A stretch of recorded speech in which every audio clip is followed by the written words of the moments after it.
The Milwaukee Bucks have decided to boycott Game 5. You see the tweet right there. Sources tell ESPN, and Woj is reporting that. We're just getting this news in right now. Key, I want to start with you on this. I know you were just talking, but what do you think about this? The Bucks deciding to boycott Game 5, and this is certainly, as we might imagine, we'll gather more information, but in protest and in response to what's happened lately in our country with Jacob Blake. Absolutely. Great for them.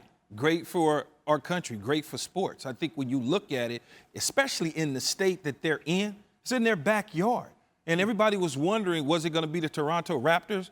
But it's the Milwaukee Bucks. And so it's going to be a trickle-down effect now. Now, all of a sudden, is it the Raptors? Is it the Celtics? Will it be the Lakers? You know, what's going to happen? People are waiting to see what LeBron James is going to do now. Now, it's just... Hey, good for them. Yeah. Good. Marcus, I want to bring you in. What's your reaction to hearing this, that the Bucks will boycott Game 5? Absolutely respect. History will tell a good story about the Milwaukee Bucks in this decision. I think look, these guys have been talking about this. It was a point of contention before they even went into the bubble as if they should play basketball or not. I was one of the ones on the side of play so you can polarize the things that were going on in this country and continue to have a voice. And this latest incident with Jacob Blake, and now the Bucks get a chance to also be on a magnificent platform and make a stance for social injustice. So listen, this is uncomfortable for a lot of people, but it ain't uncomfortable for me.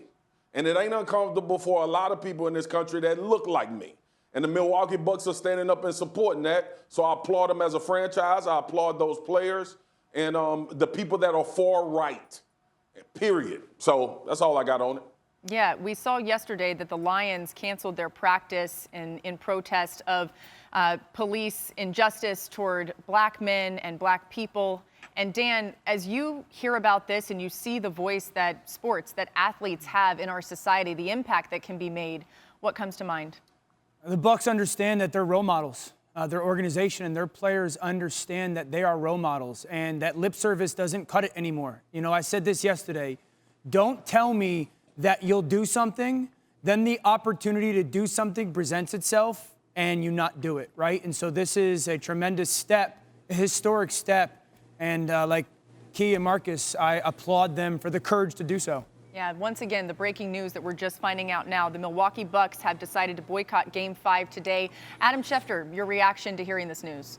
Look, we saw the Detroit Lions yesterday take that first step there, Laura, and they sent a message, and they walked out there in unity with solidarity, with a great message that they delivered, that they've had enough. They're not going to stand for it. One pride, one dream, everybody together. I think the Milwaukee Bucks took it to the next level here. When you're talking about, forget about canceling a practice, but canceling a playoff game, that sounds an even louder message. And as Key pointed out, they're from Wisconsin. This is where the latest disgraceful incident took place. And now they're sending their message. And you wonder what other athletes on what other teams in what other cities and what other sports are now going to take this platform to send their own message. It's not enough to send out a short statement, as some teams have done. Yeah. It demands more action. It demands louder statements. And the Bucks have used about as loud a platform as they could get to make a statement that they are tired of seeing this and they've seen enough. Key. When you hit them hard, they're gonna feel it, and that's the way they're gonna feel it. And I mean, when I say, you know, you look at it. And a guy was gunned down basically in front of his kids, paralyzed, 7 to 8 gunshots in his back, and people don't seem to get it or understand it. And now you got the Milwaukee Bucks and their owner saying, you know what, enough's enough. Now the next team steps up, and the next team, and Adam talked about, well, what other athletes? Yeah, who else? Is it going to trickle down to the National Football League or some of our stars start to say, oh, you know what? I'm not doing this. It's the J.J. Watts, the Michael Thomas of the New Orleans Saints. Are they going to start, the Russell Wilsons, are they going to start to say, you know what, hold on for a minute. Yeah. Because although the NBA has done a terrific job of sending the message, that was the first wave. That was the George Floyd wave. Now we got another wave coming. Let's step it up. Yeah. Let's step it up. Let's force that power that we have on the local government, the federal government. Let's start that process and put something in place. Yeah.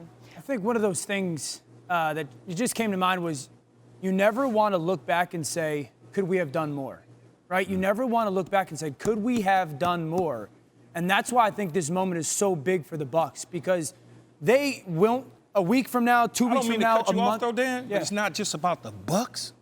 The Bucks is sending Sure. a message to everybody. Right, but it's Right. they got to it's got to start somewhere. No, right? I understand, but it's just not about the Bucks. For sure. You But know what I'm saying is, I can only talk to them. I can only talk about it from the player's perspective right now, and saying, a week, a month, 6 weeks from now, they're not going to look back and go, man, I regret missing that game, right? This game is going to get made up at some point. Yeah, exactly. But they very easily could have looked back and regretted going, you know what? We had the chance and we didn't do more.